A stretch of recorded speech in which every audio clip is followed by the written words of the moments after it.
Alan. All right, so Alan is our tire tonight. Hopefully you can see him now. I've got him spotlighted. Everyone got him? I'll move off the side of my camera setup. Woohoo! All Hi. right.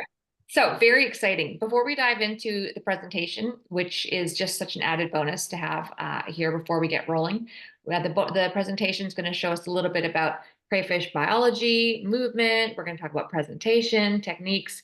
But before we do that, Alan, can you go ahead and just share a little bit more about how you came to be tying and your relationship with Dave Whitlock? Sure. Hello, everyone. My name's Alan Rup. My business is Fly on the Water. And I, I started tying flies when I think I was 13. It was a long time ago. I think it was 35 years ago now. I just had a birthday, so 36, sorry. And the reason I got into fly fishing, it's very simple. There was a TV show back when ESPN had TV shows on Saturday morning called Fly Fishing the World with John Barrett. And when you're 13 years old and you see Michael Keaton, who just played Batman on on movies, and he was Beetlejuice, and you see Huey Lewis and Tom Brokaw, like all these celebrities, and taking them to fabulous destinations, I told my dad I wanted to do that. We were already fishing. I'd been fishing since I was 6, but I wanted to do that. So my parents fed that habit. They said they thought it would be cheaper than drug rehab, so they figured, why not do that? Because at that time, a lot of where I was in growing up, there were a lot of kids that were struggling with drugs. So that's me and fly fishing and fly tying. Now, Dave Whitlock came about because my wife is way smarter and has way more gumption than I do. We were at the Denver Fly Fishing Show, and she was bored out of her mind, and it was her first time at a fly fishing show.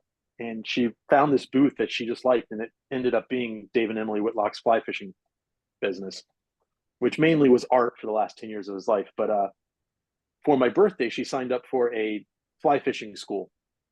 And by Saturday at noon, her and Emily decided to get drunk on wine and not, do the school. So it was me and Dave for a day and a half of just one-on-one tying, fishing, everything.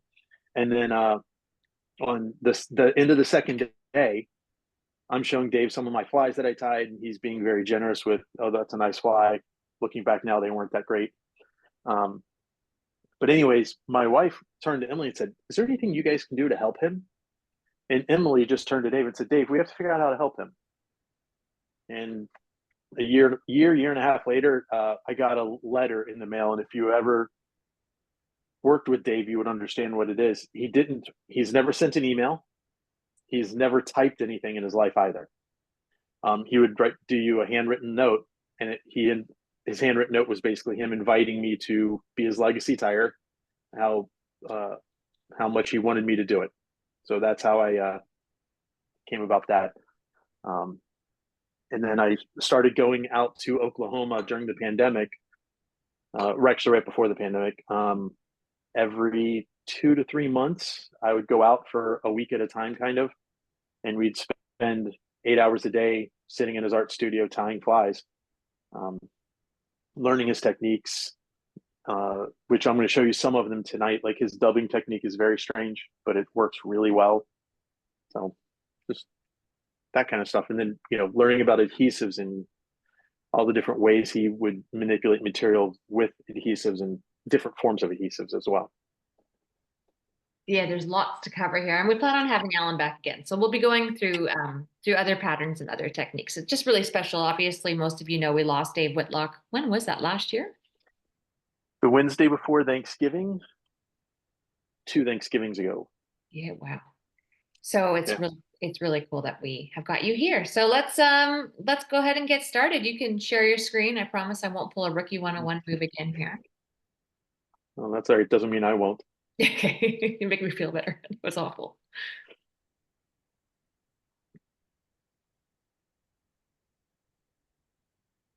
Okay.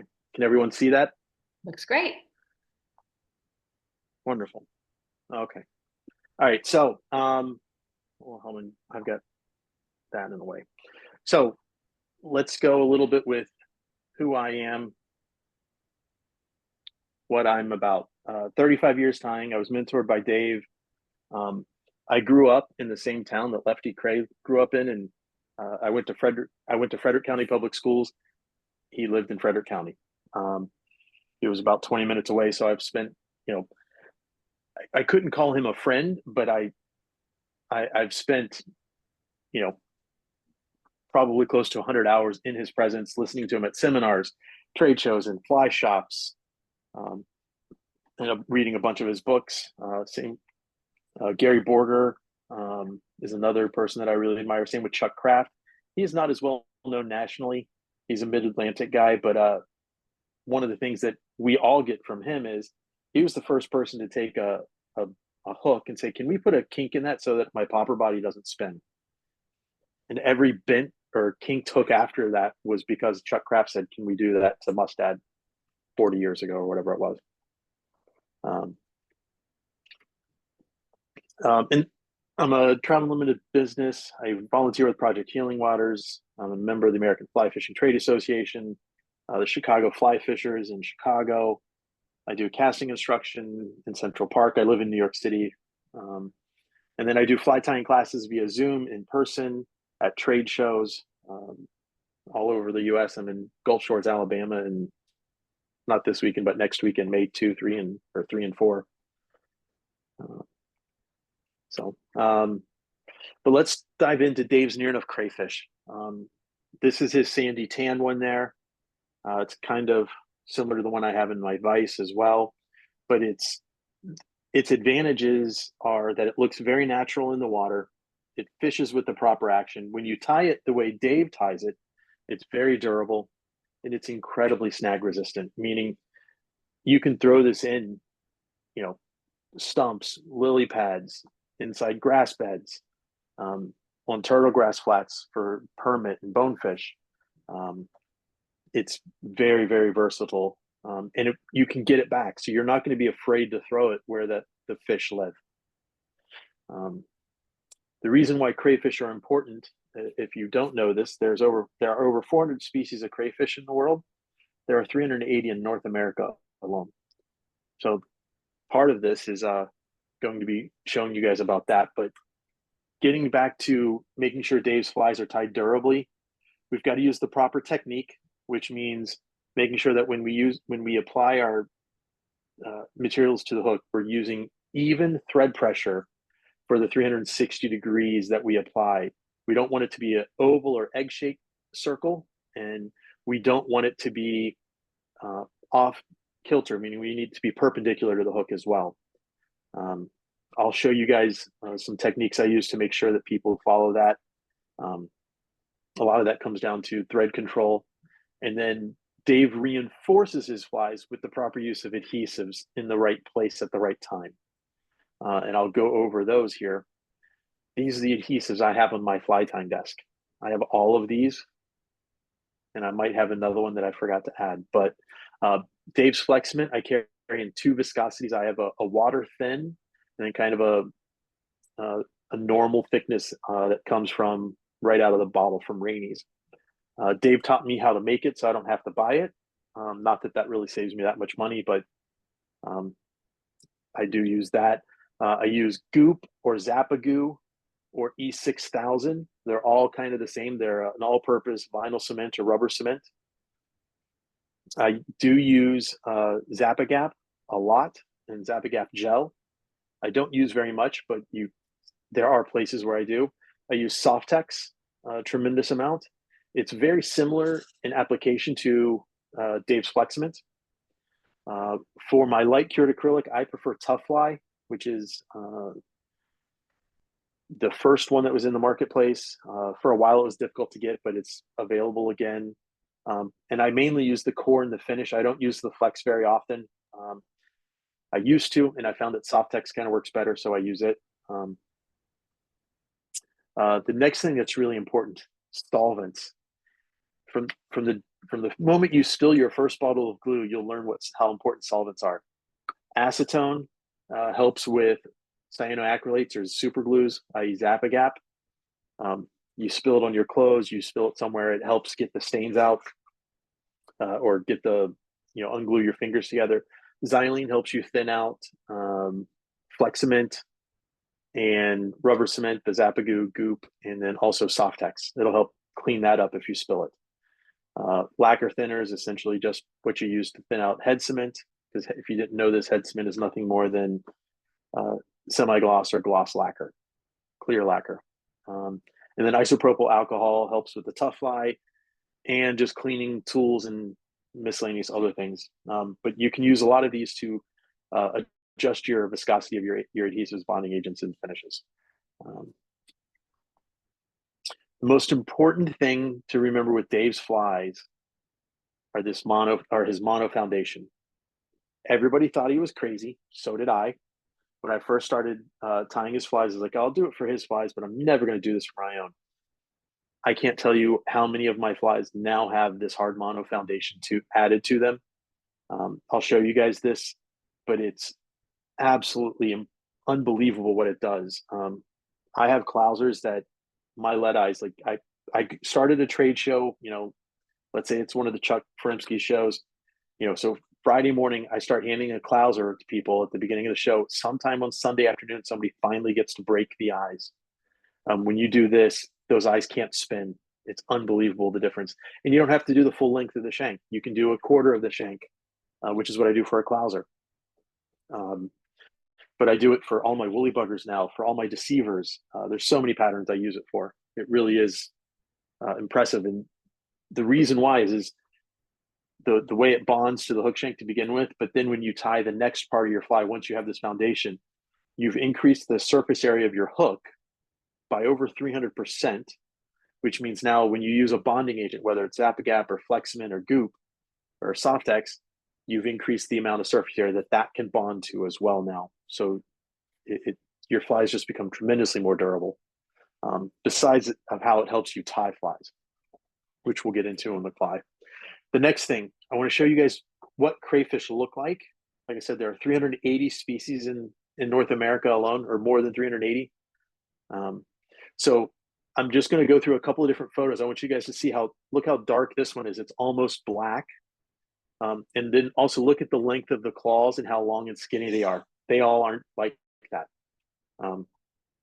This one here, you can see one of the claws is much longer and skinnier. The other one's kind of short and fat. Here's a nice red one. Again, I'm just trying to show you guys what some of these things look like. The most important piece of advice I can give you for choosing color is, first and foremost, try to get down and find some crayfish and look at them. Look at what you have and then imitate that. And if that doesn't work, whatever color the stream bottom is, start with that color. So if it's sandy pebbles, then light sandy tan like I have in the vise now. If you're fishing over grass beds and olive, that one has these big weird claws. Never seen that one in real life, but I'd like to. Little baby one. There are times in the summer right after they spawn where they'll, like when they first hatch, they kind of stay near the mother for a little while. And then once they get to about half an inch to 3/4 of an inch, they start moving away. And if the fish find them when they're that size, they'll gorge on them because they know that they haven't moved very far. So that can be an important size to have in the summertime. But again, here's another one with a giant claw on one side. The other side isn't as big. Here's just a pale blue one. This one has a nice olive and brown color. I see a lot of this shade when I'm in Wisconsin for some reason. And then this is the most important color phase I want people to understand. This is the soft shell. Every color that you saw before, when they molt, they turn this color. And the next most important thing to know is when they molt like this, their muscular strength comes from their ability to have their shell. So at this point in time, that is almost like a toddler or an invalid. It's a 3-month-old baby that can't crawl even. They can't support their own weight up off the bottom. So they can't flap their tail to run away. They can't even hardly walk away. They tend to molt in a protected place like they did there. But when they're this orange color, if a fish even gets a hint of them, they will hunt them down rather aggressively because they know all they can do is get close and then suck them in, and they'll be able to pull them in. And here's another one just for you guys to see how that orange color is quite visible, especially from a long distance. So, so I just wanted you guys to see some of those things, what the flies look like. And in the background, you've seen different colors of flies. But I've had some golden browns, some olives, some sandy tans. I even had a couple of black ones in there, I think. So does anybody have any questions so far? So far, so good on my end. What about for all of you? I didn't know that there were quite that many variations, to be honest. Yeah, there are. And that's the thing. Like I do a lot of custom tying. So somebody will send me a picture saying, hey, this is the crayfish I saw. Like there was one up in Vermont. The guy literally sent me, it was black, but the tips of the claws were like Carolina blue, like UNC Tar Heel blue. So I matched that for him. Yeah. But it was a cool project just because I got to have a little bit of fun. Well, if there's no questions, I'm going to go on to the next most important thing, and that's how to fish these flies. Yes, please. So there's three ways. We can use floating fly lines, sink tip fly lines, and full sinking fly lines. Floating fly lines are for essentially slow current and not a terribly deep presentation. Then sink tip, moderate current or moderate depth, full sinking fly lines are if you have current and depth that you need to overcome. The reason why I say overcome is crayfish don't live 6 inches off the surface. They don't live 2 feet off the bottom. They live on the bottom. That's it. If your fly isn't touching the bottom often, you're not where your flies need to be. So to accomplish that, let's start with the floating fly line techniques. Tim Holschlag out of Minnesota developed this technique called the Holschlag hop. He used a 9 to 12 foot leader. It was typically 10 feet of straight 10-pound fluorocarbon. It casts awful. And he uses a large indicator, a 1-inch peggable indicator. So whether that's one of the new airlocks or the old styrofoam with a toothpick or any of the other ones that you prefer, but it needs to be about 1 inch in diameter. It is half a suspension device and half an indicator. And all it is you cast it upstream and out at a 45. And the first thing you let it do is you let it develop a U in your line as you're letting that fly sink down. And by using 10-pound mono or fluoro, with it really allows it to sink quickly. But with that U, what you get is constant tension on the fly. So if at any point in time, if you see that indicator dart or do anything other than what you expect it to, you know that it's a fish. But the other thing you can do is, because you have that tension, you can essentially give it an overly aggressive mend, and you'll kind of move that indicator about 1.5 feet, which means you move that fly about 6 inches off the bottom. So you're just giving the fly a little hop every now and then. Every 3 to 4 feet, you hop it 6 inches. It's terribly effective. It's quite awful fishing wise. Like it's kind of I don't want to say chuck and duck like we did in the Great Lakes for salmon and steelhead, but it's right up there. It's heavy flies, long light leaders. The other technique is Charlie Brooks swing nymphing. He developed it on the Yellowstone for fishing big stoneflies. 9 to 12 foot tapered leaders, and typically 2 to 3 indicators in the system, but ones that don't suspend. So we don't want anything that floats. So what he liked to use, and the person who taught me this technique was Harry Murray. Scientific Anglers makes what they call their floating fly line strike indicators. It's 1-inch pieces of the fluorescent orange fly line that you can just string onto your leader, and you can slide them up onto your leader. Put one, 1.5 feet from your fly line tip, another one 1.5 feet away, and another one 1.5 feet away. So as your fly is getting deeper and deeper, you still have 1 or 2 indicators plus the fly line tip to help you feel a strike. But it's the most effective way of fishing these flies, I think, because you cast up and across, short cast, 25, 30 feet. And the first 3 or 5 feet, you're just letting the fly sink. And then you kind of just pick the fly line up or your rod up, and it's essentially Euro nymphing from that point on. But you're kind of fishing parallel to you in the current, maybe just slightly upstream. but you're keeping that constant tension like you do when you Euro nymph. It's very similar to that, and it's incredibly effective. Again, it's a little bit easier to cast because you can have a tapered leader, I will say that, than the Holschlag hop. Now, sink tip fly lines. We can still do the Holschlag hop, but we have to switch to a 2 to 4 foot leader, but we can't have an indicator anymore. We typically also go with shorter sink tips, so like 5 to 10 footers. We wouldn't want a 15-foot sink tip here. But it's the same process. We want that U to form, and we're watching the end of the fly line now as our strike indicator. If we see it jump, that's when we set the hook, or if we feel something. Charlie Brooks swing nymphing still works. Shorter indicator, again, 2 to 4 feet of leader and no indicators. But we can now also, because we have the advantage of getting that fly line to sink, we can use a quarter downstream and across with a short leader, 2 to 6 feet, kind of closer to a traditional streamer technique where you just kind of cast it down and across, and as soon as you can feel the bottom, you can kind of strip it back. And then when you have both depth and current fighting you, we have to go to a full sinking line. Kelly Gallup's developed the jerk strip, in which most of us know for his streamers, but he has another one that's less known where he calls it his deep vertical jerk strip. So it's kind of where he's just hopping the fly vertically. Works very well with these flies. Short leaders, 2 to 4 feet. You can still swing nymph with them as well. And you can still do the quarter and downstream as well. But again, you just got to really shorten the leaders to make sure that you're getting the full advantage of a full sinking fly line.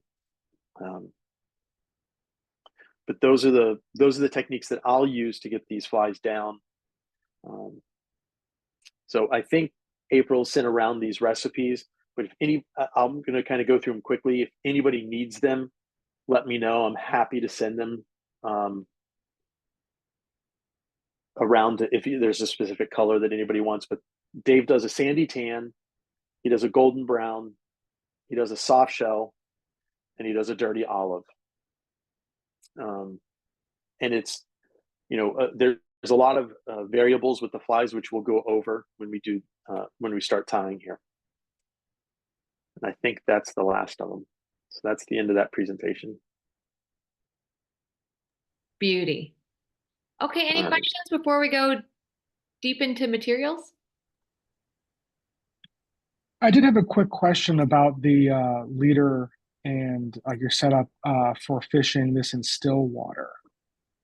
Yes. So it's the floating. I tend to use the floating fly line techniques and the sink tip techniques there. They still work. The swing nymphing works quite well. Like, even though you don't have the current to move the fly, you can just animate it with your hands. The whole point is you still have to get it on the bottom. Right. Makes sense. Cool. Thank you. Yeah. And long, thin leaders, 10 foot of 10 10-pound fluoro, and you can get your fly down 8 feet pretty quickly if there's no current. If you guys haven't tried that, it is quite effective. Okay. So the next thing I just want to show you guys are a couple of variations you can do with this fly. If you guys want to switch to the other camera view now.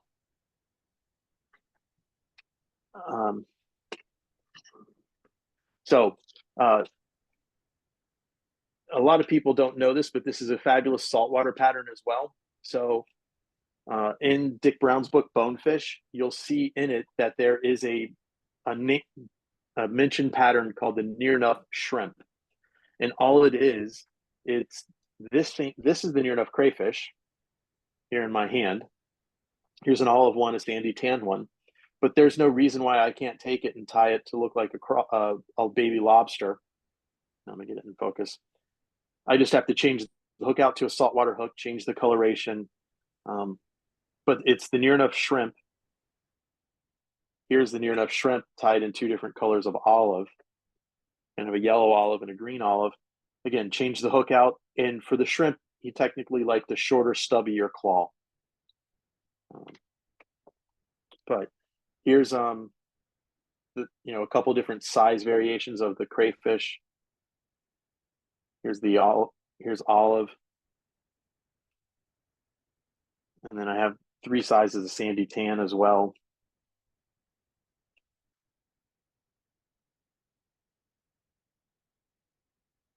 So I just want you guys to see that there are, options and ways for you guys to play around with things. And as I tie these tonight, I do have specific mistakes made in flies so that I can show you, hey, don't do this. It's kind of important. And here's what happens when you don't. But we'll start with the hook that we use. It's Tiemco's 5263. And I wish I could say you can substitute that hook out. And I'm going to show you why you can't. Because I used to think you could. Daiichi makes a hook they say is the same. I think it's the 1720 or the 2220. I forget which. This is the same hook size-wise, but they're not the same length. So these are both size, hold on. They're both size 4s, but if you look here, you'll see their shanks aren't the same length. And that's really important because all of a sudden you start getting really short crawfish. Like the size 8 and 10s and the 6 are substitutable, but the 4 and the 2 for the Daiichis aren't. It's very frustrating. I only know that because I tied up a bunch of hooks that were wrong one day. So, yeah. Oh, I know. So we're going to start with this 5263. I'm going to show you guys the entire process as Dave would have done it. And if there's any, I don't vary it from his pattern on this particular pattern, or actually any of his, but I just want to show you, the way he did it. That's kind of what he wanted me to do, is carry on his techniques. So cheap files, I get these like 10 packs for like $3.99 Harbor Freight because I drop them and break them all the time. But all we want to do is lightly abrade the hook. I'm not going in and trying to make a dent and weaken the hook. I'm just trying to scratch. If you didn't know this, all these finishes on the hooks are nothing more than paint or varnish. This bronze is a paint or a varnish. Most of the time, that's all it is, especially on like partridge hooks and the 10 plated, it's just a varnish. So next, we're going to coat the shank with some Zap-A-Gap. And then it always puddles somewhere. So I kind of come in and grab that puddle. Next, this is just 210 denier thread, but whatever you have is fine. I try to match the body, but it doesn't matter. Sometimes if I have like a bad spool of purple or something, I'll use it up as my underbody. But nice, tight, concentric wraps. That's all I'm trying to do. Now, I want you guys to remember, I did not wrap over my thread when I started this.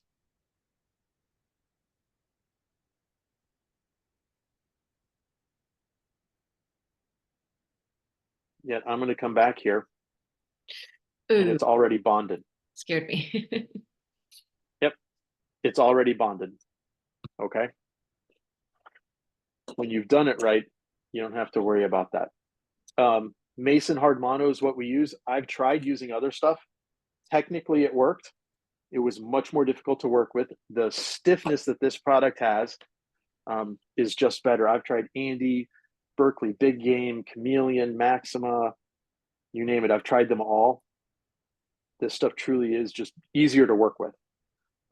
So when you cut this stuff, you're going to use your regular scissors, which I do all the time. Just make sure you cut in the back. If you get out here towards the tips, you'll spring your tips open and bend them.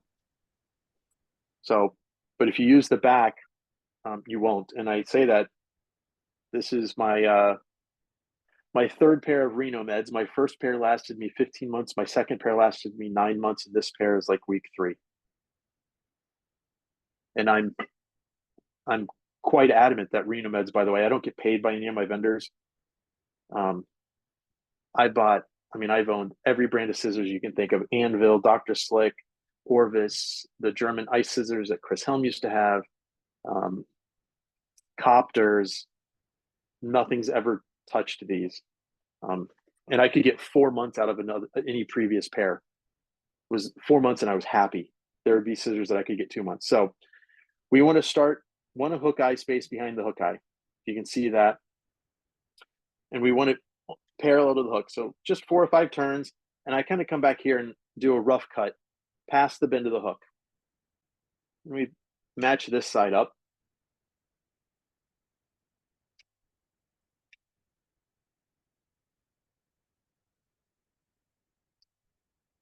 Keep it nice and flat. Again, nice, tight, even wraps with pretty good thread pressure. I mean, if you can see, I'm bending that hook pretty well. Now, when I get close to the hook point, I kind of stop. I want this monofilament to end at the bend of where the bend of the hook starts. So on this hook, I know it starts at about the back of the barb. You see that if I pull that out of the way and come up here, that's about where the bend of the hook starts, which is the back of the barb. So I'm going to come in and cut it where I think is about right.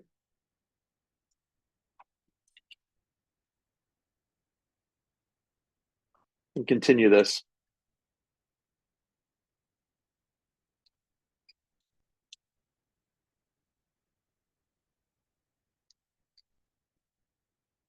Then we go all the way back to the front again.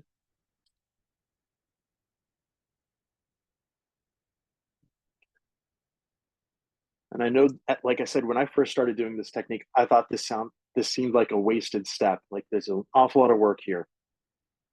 But when you see what we get when we're done, it's quite impressive. So if you look there, it's not very flat. It's not very level. So we take our pliers. We're just going to make sure that that's nice and level.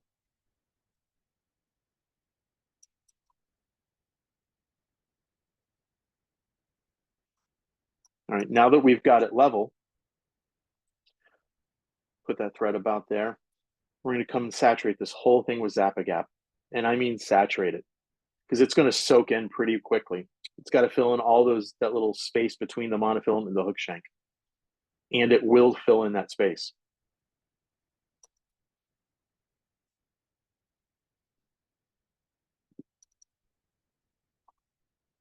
All right. So that's the basic hard mono foundation. Now I buy plain unpainted lead eyes. And I know for this one that it takes this size.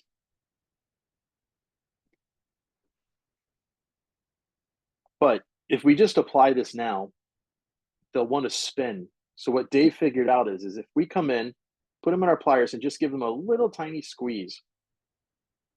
I don't know if you guys will see it, but I was able to squeeze a little bit of a flat spot there.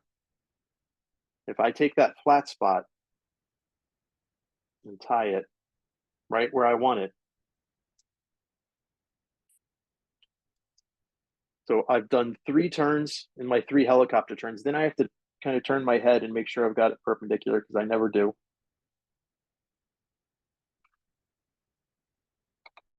We come in and we saturate this whole area. And I mean really saturate it with Zap-A-Gap. If you can see, I've got it puddled up there. We're going to wrap through that. And then do your helicopter wraps again and do that 3 times.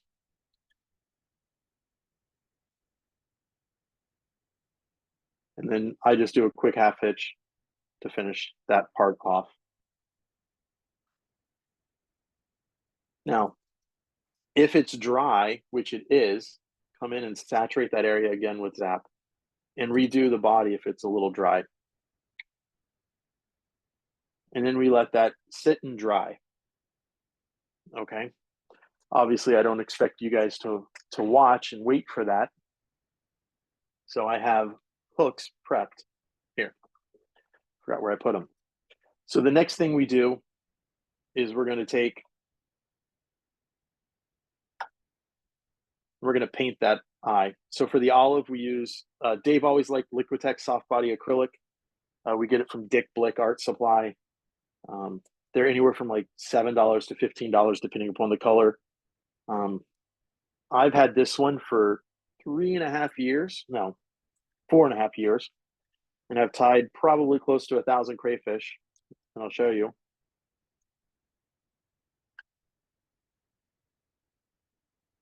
That's all the more I've used. I've used like a third.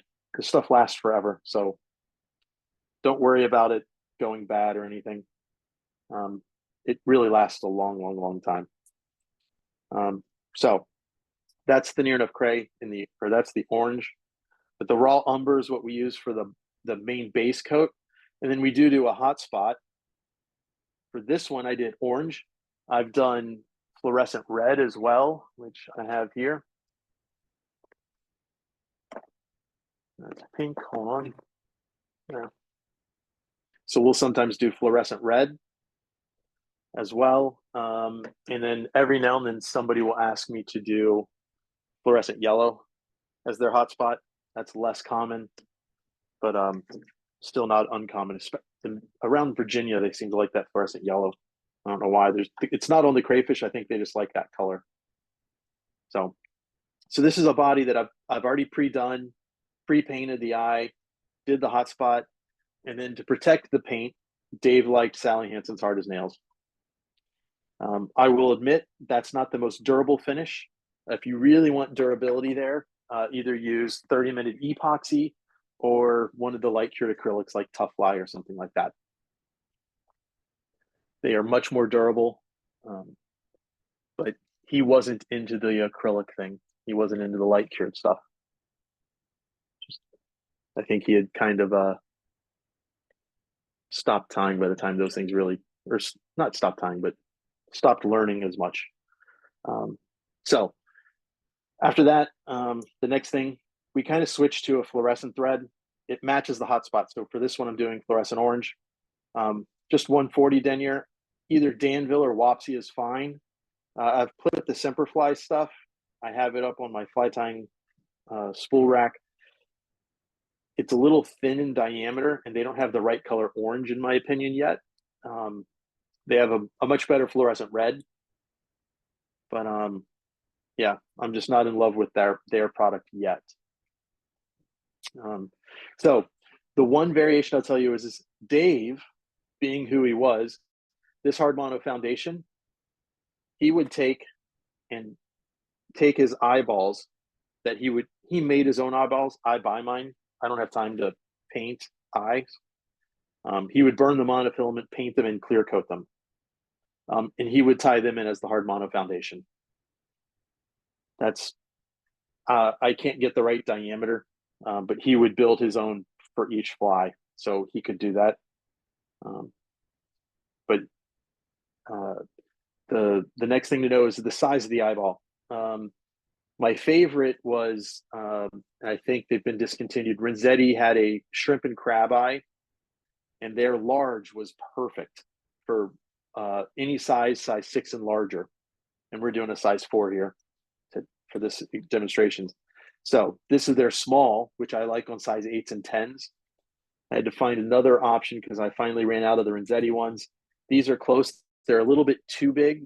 They're the EP shrimp and crab eyes in the extra small size. Hairline makes some that are more appropriately sized, but they come on like 4-pound test. So they tend to break off. They're not very durable. So I don't use them. But so I kind of come in, trim these to shorten them up because they're just too long out of the package. And they only need to come back just slightly less than whatever the gap of the hook is. And I'm approximating that. The other thing is we want to make sure that they're even. Like if you look right there, I've got them. They're not even. So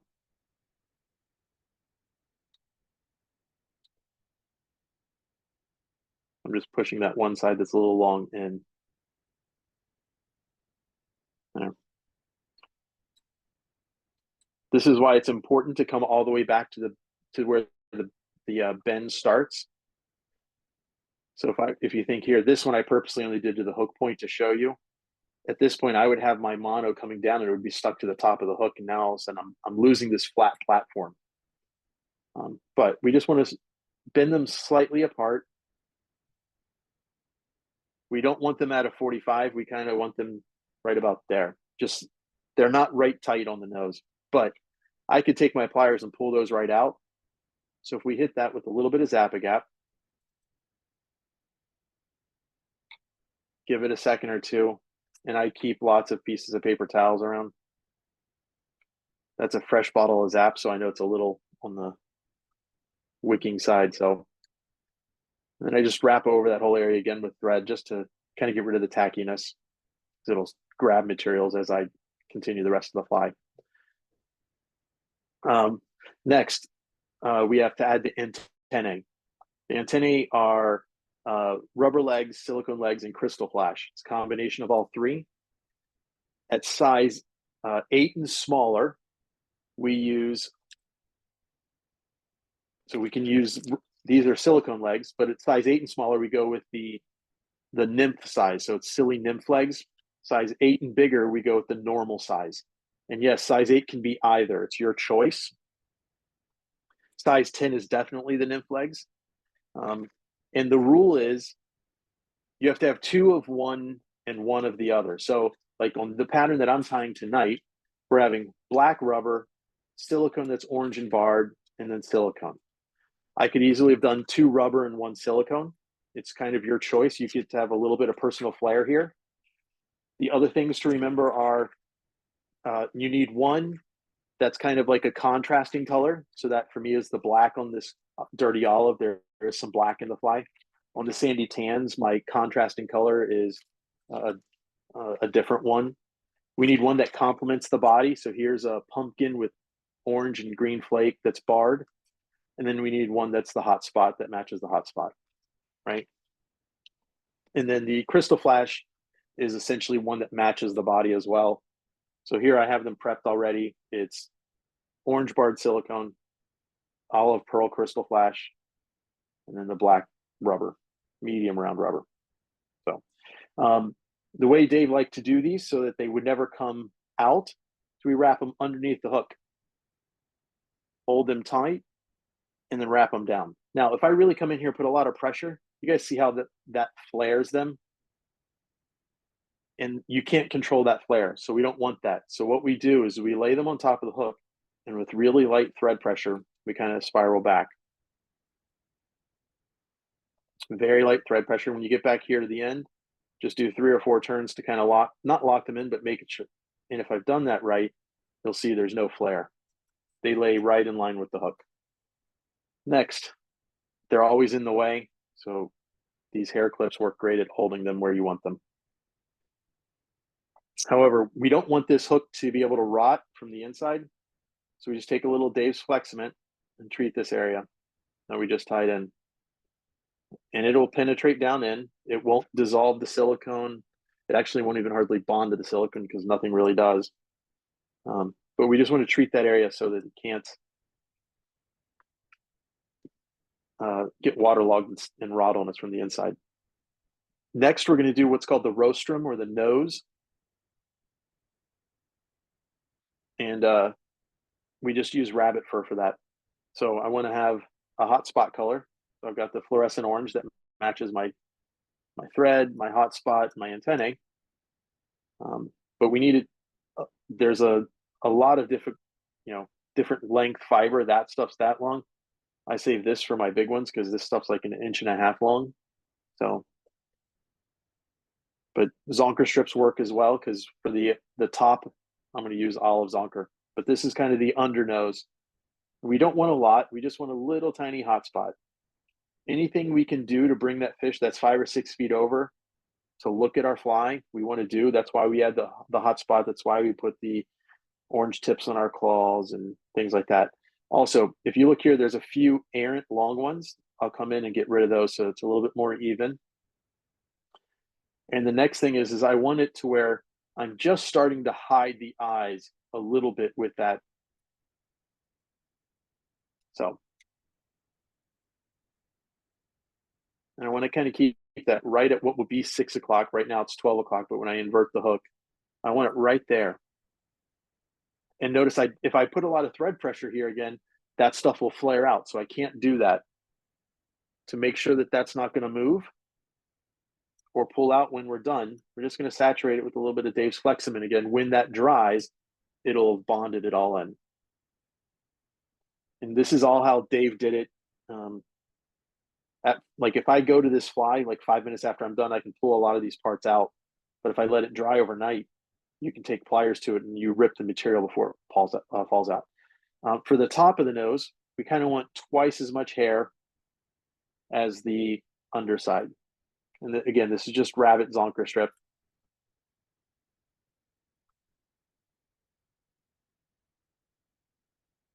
That's a bit much.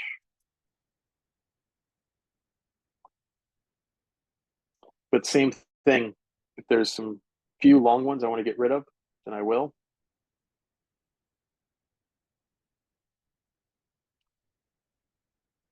There.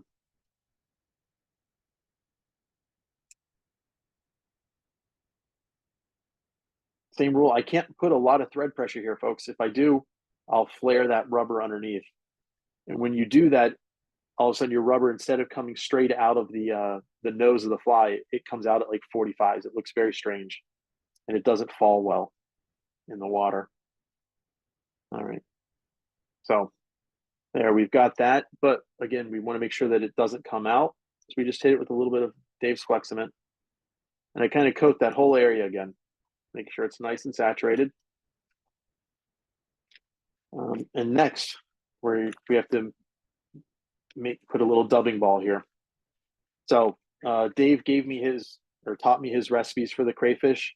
If you look at this dubbing here, there's 2 shades of olive, a little bit of a sandy tan in it, and there's a little bit of orange fiber as well. He taught me to learn to like Australian possum, the best dubbing in the world. You can dub a size 24 with it, or you can dub a size 2 out of the same batch of dubbing. And if you ever see these big balls like that, just pluck them out. They're never going to work well in your dubbing. Like there's one right there. You guys can see the little dark spot. But so yeah. Next, in 1950 something, I forgot the year, Dave said he read in a magazine that you could use dubbing. And the article said, oh, by the way, if you guys notice how this is still glistening, it looks like it might have did that get out of focus, April? Yeah, it just started.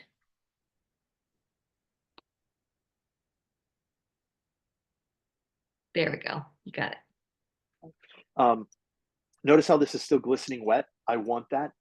But Dave read in a magazine that you take your dubbing, you put it up to your thread, you twist it on, and then you wrap.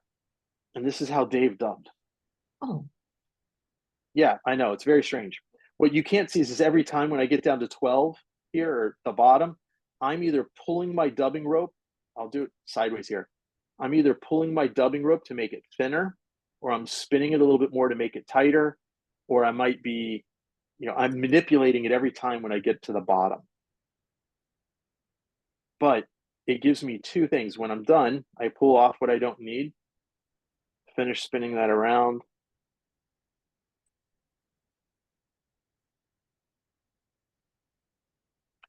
But it gives me a very chewy quality fly. And before somebody thinks that that's not going to be very durable, let me show you guys something here. Because that's what I always thought. I was like, oh, wow, that's great. But, that fly is going to fall apart. So I'm just taking my dubbing and spinning it into a rope here. And I can bend, I'll do it this way so you guys can see it. But I can bend that hook with that dubbing. It's amazingly durable. It doesn't fall apart. I always thought it would, but it doesn't. So it's very, very effective. So next, we tie the rest of the fly upside down. So the claws come out of after that first carapace. They come out of the second one, right at the front of it. And we have lots of options for claws. So we'll start with the ones that are getting harder and harder to find. But hen capes, great feather, nice coloring to it, good shape. This is Charlie Collins' Hackle Farm. He stopped growing chickens a couple years ago, but he's still got a few left. Saddles, not so much. They tend to get a little too wide and too webby. But you know, they're 25 bucks for this thing for the both. So it's a good deal. But you're going to struggle to find those nowadays because hens just getting harder and harder to find.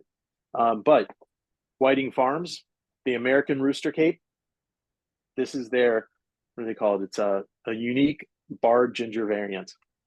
It didn't quite make the grade for Cree is what that means, but it's just American Rooster Cape. This is a nice feather right here as well. Here's a little bit of a darker one. The advantage with these is when you get down to these feathers through here, that's what we use the Matuka sculpin, or what we use in the Matuka sculpin. So it kind of kills two birds with one stone. This is the American Rooster Cape in grizzly dyed dark olive, and that's what we're using today. You can see this one's missing a whole bunch of that I've plucked out of there already. But I'll show you what we look for. So if you guys can see here, this has a brassy quality to it. We kind of want that. If you can get one that has this brassy quality, it means it had a little bit of Cree in it. Maybe it had a little bit of ginger that they dyed it from. But we come in, we want two feathers that are, relatively speaking, right next to each other from the skin. So if we've done this right, which I hope I have,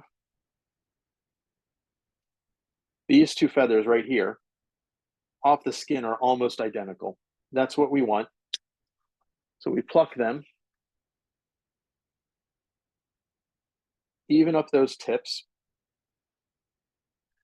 and I get a paper towel ready on my desk. Every claw we do is always two feathers. One isn't looks a little opaque in the water.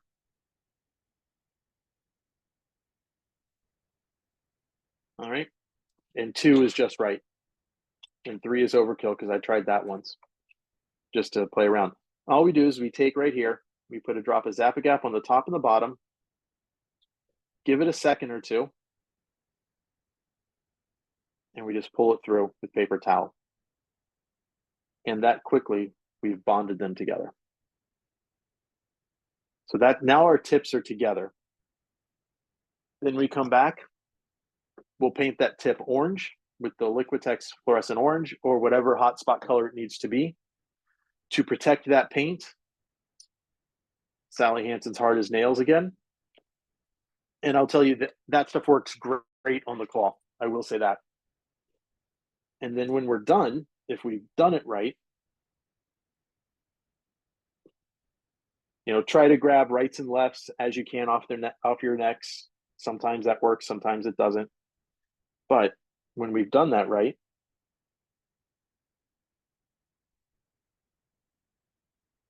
we'll have those. Right? You guys can see I have two claws there, orange tips. If you don't want to invest, say that again. It looks so good in the water. Oh gosh, yes. And if you don't want to invest in a Whiting Farms product, you don't have to. You can use what Dave originally used. And I have these prepped and ready. These are Indian henbacks. And there we do tend to pluck the, let me rephrase the V. On a fly that Dave was going to fish, he never plucked the V out. If he was selling it as a collector's grade fly, he always plucked the V out. So that's kind of the rule. On these, I like how the V looks because they're quite robust. Normally they're pretty thick. But these are like $10, these Indian henbacks. They're very, very inexpensive. And we use them all the time for soft tackles, right? So we already probably have a bunch in our, and this is just another olive one that I did. Another feather that I've used and it works great. They're really hard to get right now though, is this feather. It's the Brahma hen from Whiting Farms. I would do the same thing. It's two of them, and you could turn it into this right there. You could turn it into that one. But it's just another option if you don't want to go the route of the Whiting Farms. And when I said I had that first hen neck that I pulled up, I want to show you what that looks like as a feather or as a claw, because it's extremely pretty. We use it for the golden brown, but it's that color right there. So it's almost like a fake Cree. There's some brown in there. There's some white. There's some black. It's a stunning feather. Um, the golden brown is the prettiest of them all. It's also the most difficult to find materials for. So we've got these claws prepped. The first thing I do is I kind of come in and trim them to length a little bit, just so I'm not working with a 5 or 6 inch long feather. The claw needs to be equal to the length of the body. So I come in and I pinch the hook eye, and I want that tip, that orange tip right there at the end of the body. So I know I've got that. The other thing, if you remember, we had that platform and we've tied everything on what's now the belly side. So we still have a flat platform here to tie our materials on. If we had a round shank and we tried to apply this, the feathers would roll right off the side and they would spread apart, and they would start rocking like this and opening up. They're very difficult to apply any other way. So I turn my vise at a 45, so I'm tying on the flat spot, and I apply it very light thread pressure. If I put much thread pressure on here at all, this thing starts to spin. But I've got it just right. We want the claws coming out. Let me see if I can do it here. We want the claws coming straight out this way. We don't want them up and down. We don't want them coming out, crossed or at a 45. And like I told you guys, I had them tied wrong. We also want them coming out flat. So here's one that I tied wrong. I let the claw turn almost vertical. We don't want that. That doesn't look right. You saw all the claws were flat. The other thing is the width of the claw needs to be about equal to the gap of the hook. So here's one that I tied. Really, just the claws are way too wide. They don't fit the size of the fly. And then the other thing that I did that was wrong, I wanted you guys to see, is if you don't put that nose in there, the fly kind of looks hollow in the middle. The nose, that little rabbit fur nose, really does matter. I will say that Dave said that the eyeballs aren't terribly important. I would occasionally find them in his personal fly box, because I had to go through an inventory of all of his stuff for Emily. I would find them without eyeballs for the ones that he was personally fishing. So we trim that stuff out of the way. Oh, I got to bring my thread back up to the back here. And then to check to make sure I've got the distance right or the length right, I just pinch them together, and I don't.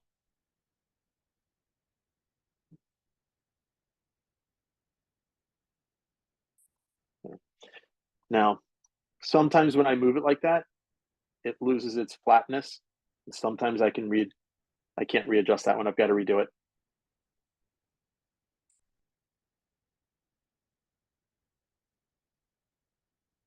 There. Now, again, I have very light thread pressure there. Notice I was still pulling that feather out and back. To make sure that those feathers don't get out on us, we put a very large drop of Zap-A-Gap there. You notice that whole area got wet, and we wrap into it. Wrap back forward. All right. And now I can pull that feather. It's not coming out. But until then, you notice I was still manipulating that feather. All right. Next thing, schlappen is what we use for the legs. You can buy schlappen from Whiting Farms, from Nature Spirit, Hairline. They all have it. I'm not gonna lie, I have the Whiting Farm stuff. It's not very useful. So I don't recommend that. Nature Spirit, Hairline, Wapsi, their stuff's all fine. But what I found to be the most effective is at the bottom of my woolly bugger saddles, there's always been schlappen that I've thrown away, essentially. Well, never threw it away. I just had it sitting in bins. So I take it and I literally pluck it off the skin and I bundle it up. So here's one. This was kind of like a ghosty grizzled olive. Here was a grizzly that I dyed myself with coffee and orange Kool-Aid. mango Kool-Aid technically. And here was a kind of a gingery brown that I bundled up as well. So, and I have a whole bunch of these that I do. You know, like here's a plain grizzly that I'm going to dye when I get another dye bath going. But here's another olive. You can see this one I've used up almost all the feathers from. But I save up all of those, you know, leftovers from my woolly butter saddles. And if you don't, like I said, the stuff from Hairline or Wapsi will kind of get you by, or Nature Spirit. They all now have this stuff. It's okay. It's not amazing. They all have what they call a grizzly variant saddle. This is the olive. It's too light for this color crayfish. But I have, where's the other one that they have?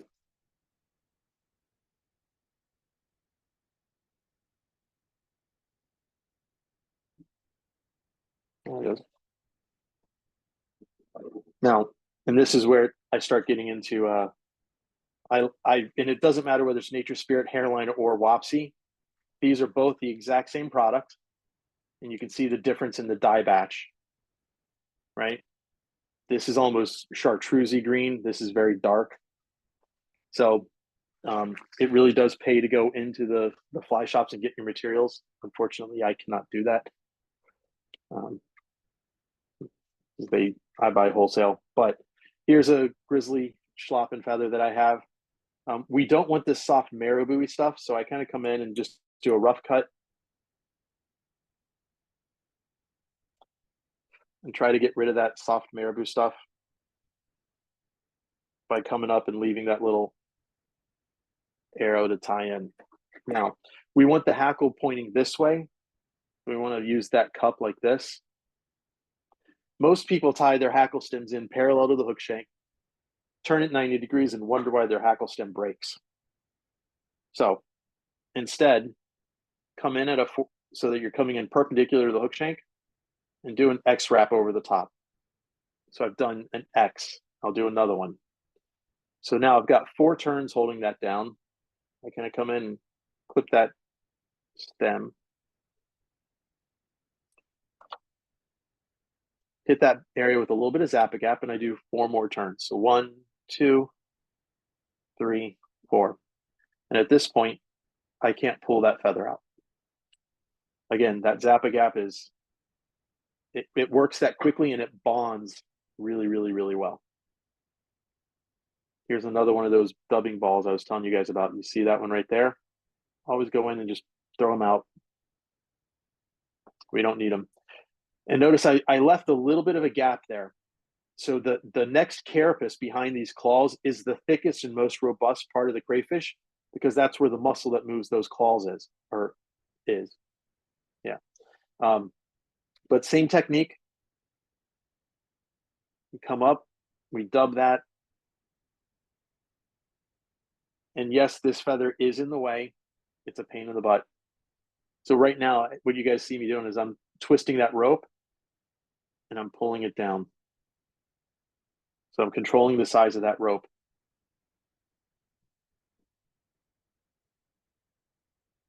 And I constantly spinning it around, looking, making sure that I don't have a gap or a big bulbous side to it. I kind of want uniformity, right?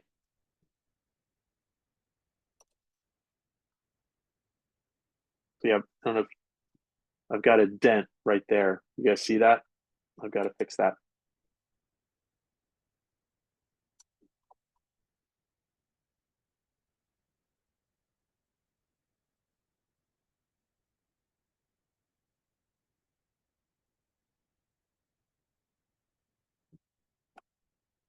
And we want to taper it down a little bit here towards the bottom.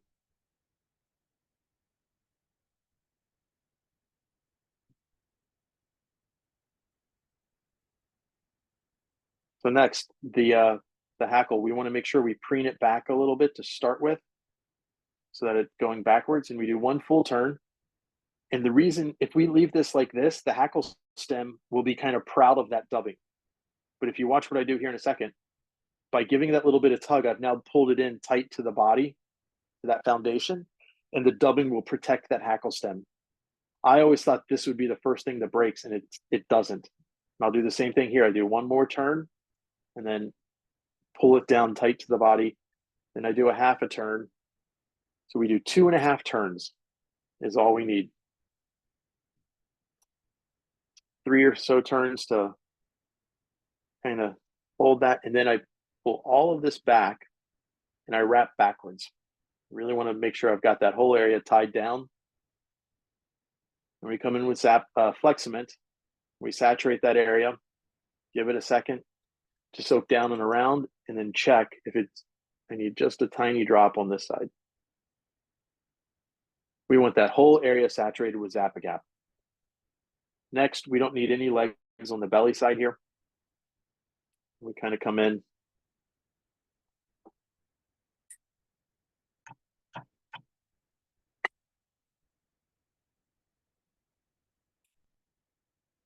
There's no legs on the belly.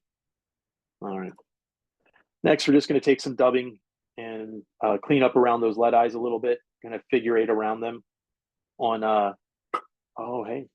on the size 2s and size 4s, my figure eight is 2 in every direction. On these, I should be able to get it done in 1 around. So I start with 1 full turn behind, then a figure eight around these eyes.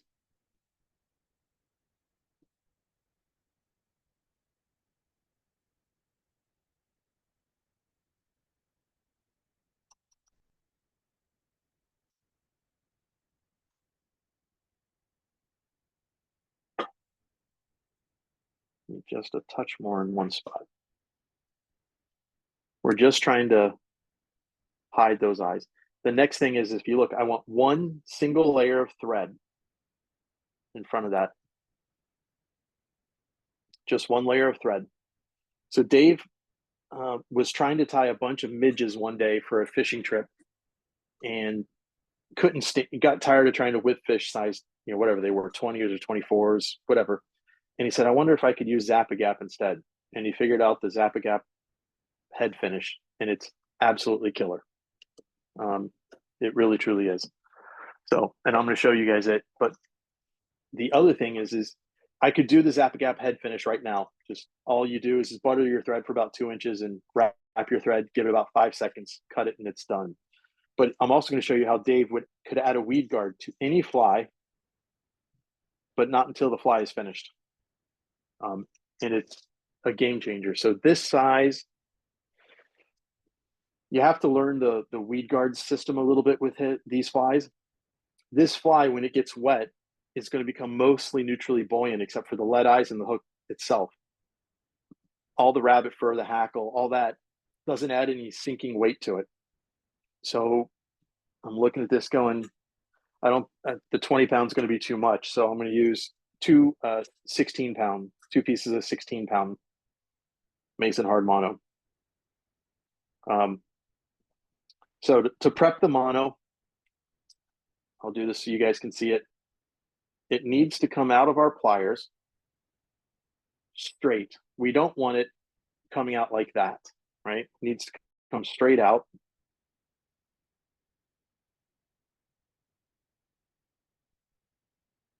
And you'll see why here in a second, once I get it again. There, it's coming straight out. So I'm going to squeeze it flat, and then I bend it back. And what that does is it gives me a foot to tie in. There, you guys see that foot? Let me do the other one. And I always do about 3/16 or 1/4 of an inch. I've learned that if I try to do less, it'll squeeze out of the pliers.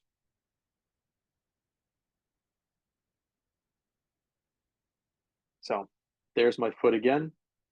But that foot only has to be as long as my tie-in spot, right? So I need to trim these shorter. And all this has to be done in advance. You can't kind of do it one step at a time. So if you look, that's just about the right length. I got to have both done ahead of time, because this next part, I have about 1.5 minutes. So we're going to butter this foot. We're going to butter this thread for about 1 inch. And when I do a single weed guard, like I do on a sculpin normally, it goes in with the hook, so it's at 12 o'clock. It goes right here. When I do 2 weed guards, it's a V, and it kind of goes at like 1:30 and like 10:30. All right. So it also depends on just how much cover you're going to fish this fly in. Do you need 1 or 2? So I'm going to put this one at that 1 o'clock spot and use my thread tension to kind of take it to 1:30. And I moved in 1 turn, I moved all the way back to the front of the hook eye. I did 3 or 4 turns back and then 1 all the way back to the front. Same thing again, butter that thread, butter that foot.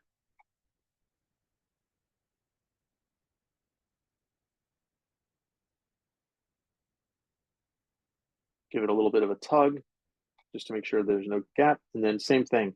Now I can do the Zap-A-Gap head finish. You saw I buttered that thread for like 2 inches. You start at the hook eye and just wrap back. And now I'm pulling that hard, so I'm supporting the hook with my fingernail. That's all the longer you have to do it. Release all the pressure off that thread and trim it. And it's already set. Now, if there's a little tag like there is there, you can roll your fingernail into that and press it into itself and it'll stay away. I'm going to do a rough cut right there. The secret to his weed guard system is they have to be short of the hook point. And by that, I mean, at no point can it be hook point monofilament fish's mouth. That'll prevent you from getting your fish. So if I bend this down, let's see if it's that way is a little bit better for you guys. It's still touching the hook point, just barely there. And this one is the same. I'm going to bend them up and trim them again and see how it looks. If that one's still touching, that one's still touching too.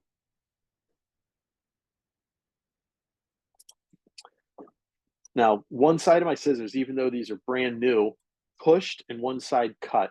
So I have a little mini burr on one side of this, and that'll catch that little green slimy algae when it goes over a stump or a lily pad or whatever. So to get rid of that, all we do is we come in, we squeeze a flat spot at the end and turn it.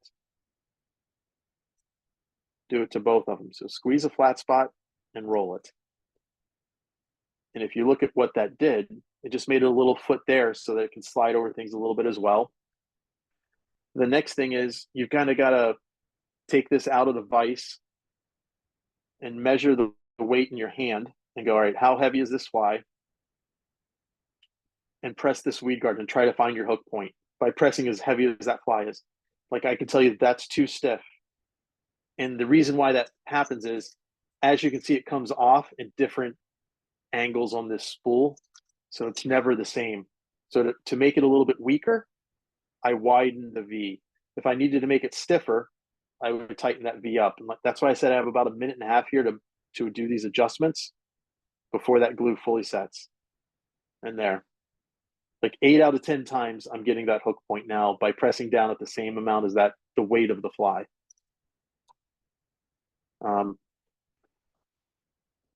Next thing, I put all of the hair on one side of the hook by accident for the nose. I'll show you guys how I fix that. So I just come in with my bodkin and I just press down on the hook and just pull it through. And it kind of normally splits it pretty evenly. Otherwise, you're trying to guess always and it never works. But that there, it's split pretty well. And notice how you can kind of see the eyes, but not quite. That's about the right amount. We want them slightly hidden. Next, we have to shag this body before we do the antennae. I always do the antennae last. All right. Right now, the body and the legs look very distinct. We want to blend them together. This is nothing more than Velcro on a dubbing brush. If you guys don't know how to make these, email April or myself, and we'll send you the link. April, I can send it to you. There's a guy in Iowa named Ward Bean who has Dave's recipe online of how to make it down to where it's, the glue, how much, how long to cut this, everything. And then this is a number 9 embroidery needle stuck in the other side. So this is my bodkin. But anyways, all we do is we just take this and we just gently brush this dubbing. And this is one of the reasons why I really like Australian possum. Rabbit works quite well here as well. But but it shags really nicely.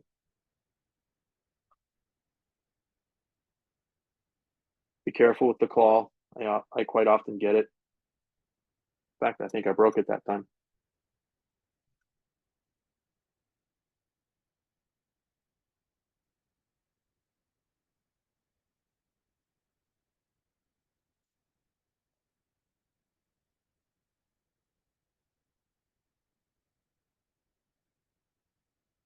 When you start getting towards the nose here, I found that just taking and kind of brushing towards it is enough to get it to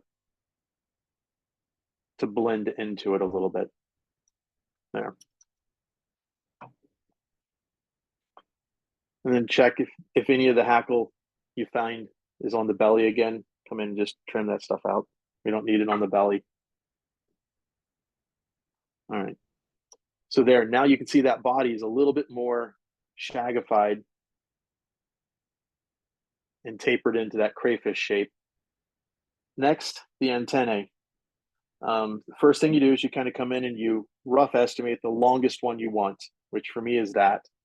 The next thing is you kind of hold it at 45, and if you guys see, they're all dripping at different angles. We want to utilize that. So these black ones want to stay out there stiff. The crystal flash always stays stiff. So let's take those brown ones and shorten them a little bit. So now they're staying at a different angle. Those orange ones need to be just a touch shorter as well to work in that as well. But they're all cut to different lengths. That's the important thing. And what that means is as it falls, they all wiggle differently.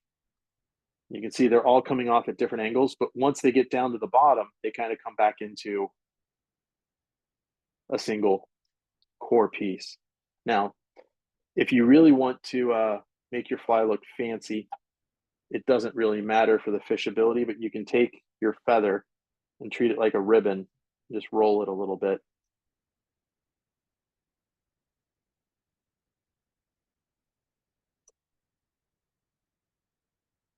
And throw a little curl in them. That really helps them come around and curl a little bit. So, but that's the NearNuff Crayfish. And you can tie it from size 2 to 10. You know, and the size of the lead eyes that you use are all dependent upon the current and the situation that you're fishing. I can tell you the standards tend to be large and mediums for 2s and 4s. 4 and 6 is medium or small most of the time. 8s tend to be smalls that are extra small. But I have, you know, sometimes I'll do my size 10s with minis. Like if I'm fishing for carp and, you know, a foot of water, sometimes I only need this mini size or even the micros. Sometimes when I do bonefish ones that have, if I'm fishing on really, really skinny flats that are, you know, ankle deep, I might only do the midget just enough to make sure it gets through the water and, you know, gets to the bottom a little bit. But yeah. Does anybody have any questions? Does anybody want me to tie another one? I don't know how we're looking for time. We won't have time for another one, but definitely we'll have some questions. Does anyone have questions? You've blown my mind, especially with the weed guard thing. That's such a simple fix, and I can't believe I never Yes. did that. Yeah. Well, and nobody believes in weed guards. I didn't for a quick story. The first day I went to go learn a fly from Dave, we spent 2 hours in his art studio just chatting before we tied a fly. And randomly in that conversation, he asked me what I thought about weed guards. And I said, oh, they're wonderful fish prevention devices. Because I grew up with where you had a piece of mono that came all the way around the bend of the hook back up to here.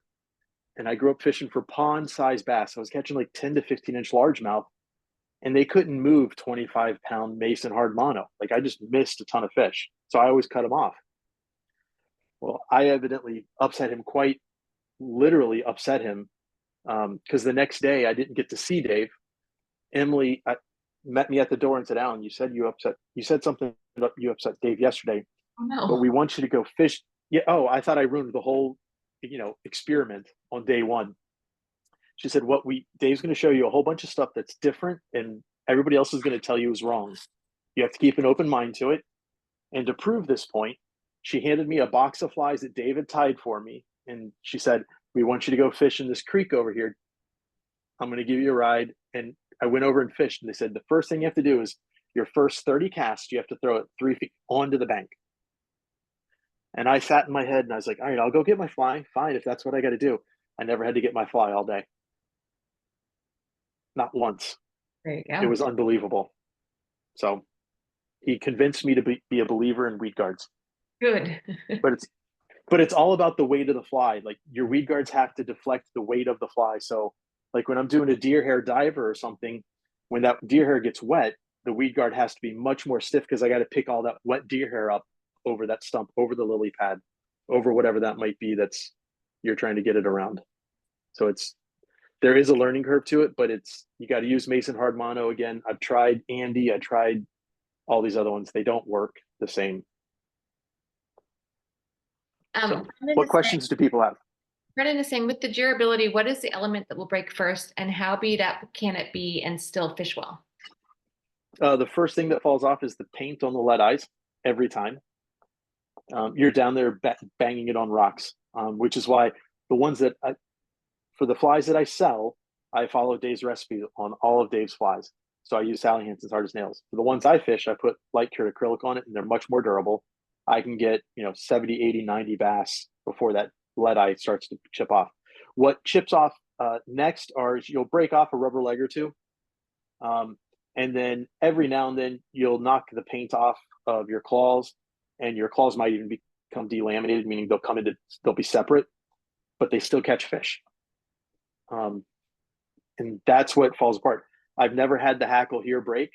Once Dave showed me the secret is to compress it down in tight to the body so it's no longer proud. A fish's tooth really can't get in there. The only thing I didn't show you that Dave always did as well, which I will tell you helps more than anything, make sure you crimp your barbs.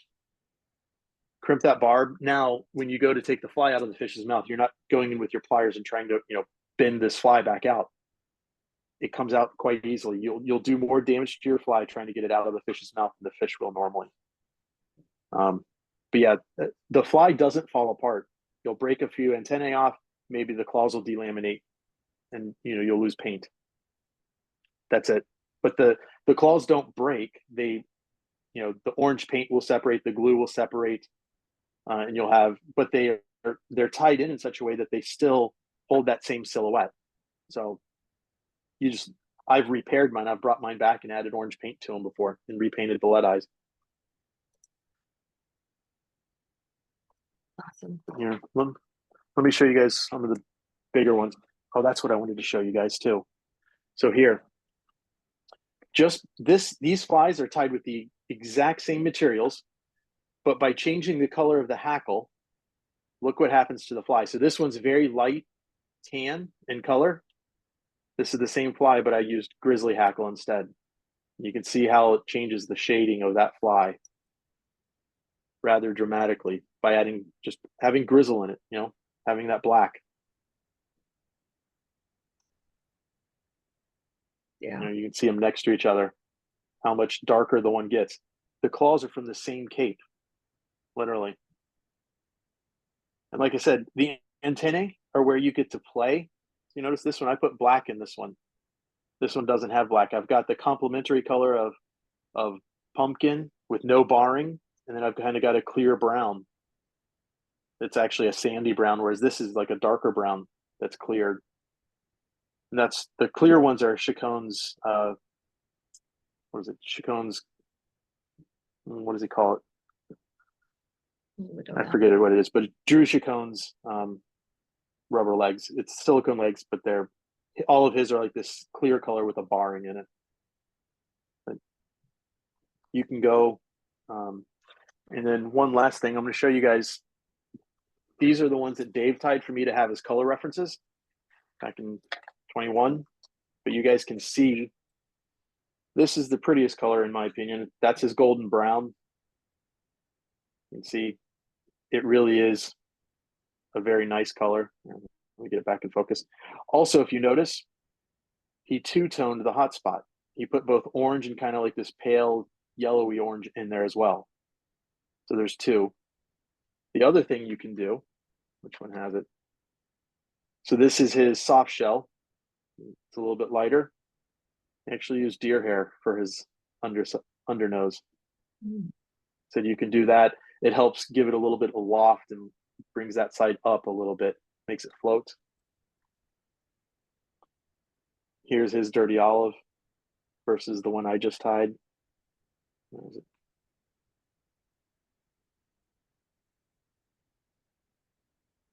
There, now it's in focus, sorry. Whoa. Yeah. And then here's his sandy tan. And here's mine as well. So his is that one. I can always tell because his claws are different than mine. Because he's using for most of his claws, this one. Nope. Yeah, no, it's just this one. This one is Met's Magnum Saddles, or Magnum Capes, excuse me. It's a Wapsi product. It's a great product, but it for the longest time was hard for me to get because Wapsi wouldn't let me buy from them. And I don't pay retail for materials that I have to sell flies for. All of these other ones, not the orange one, but these here, the reason why these claws were so hard to get, you can't tell, that's a Cree feather. This was a Cree feather that he dyed olive. And he dyed, all of these were Cree feathers as well that he dyed. So first of all, I can't buy Cree. No one can. You know what I mean? Not in volume.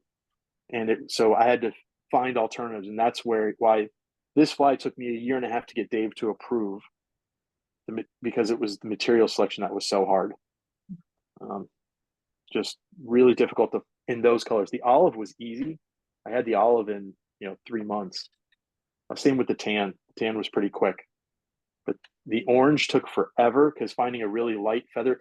Even this, he didn't like how much black was in there because you guys saw the pictures. There's no black in those crayfish normally at that point. And you can see that dubbing is quite a bit brighter than even the hackle. But this golden brown was not easy. So. Geez, I can tell you've invested a lot of time into this. This is great. Yes, I have. And I do these classes all over the US too. I've done them in Alabama. I've got, like I said, Alabama next weekend, Texas, Virginia, Maryland, Jersey. Trying to think where else. I'm going to try to get out to Wisconsin this year and do them there at Tim Landower's shop. So good job. Anyone have a question? Anybody? Yeah. While we're here. And what about contact information? What's the best way to get through to you, Alan? You guys can easily pick up the phone and call me. My phone number is 872-205-9211. My website's flyonthewater.com. My email is alan@flyonthewater.com, and that's ALLEN. So literally no excuse if someone wants to reach you. Yeah, and then if you want to reach me on social media, that's always appreciated. It's fly_on_the_water for Instagram, and Facebook is the business Fly on the Water at Bespoke Flies. But yeah, and then if anybody does trips, I do a lot of flies for the Seychelles, the Bahamas, the Yucatan, Chile, New Zealand, Christmas. I mean, I do a lot of destination tying. Don't get me wrong, I do a lot of other stuff as well. I do trout, everything from trout to GT and everything in between.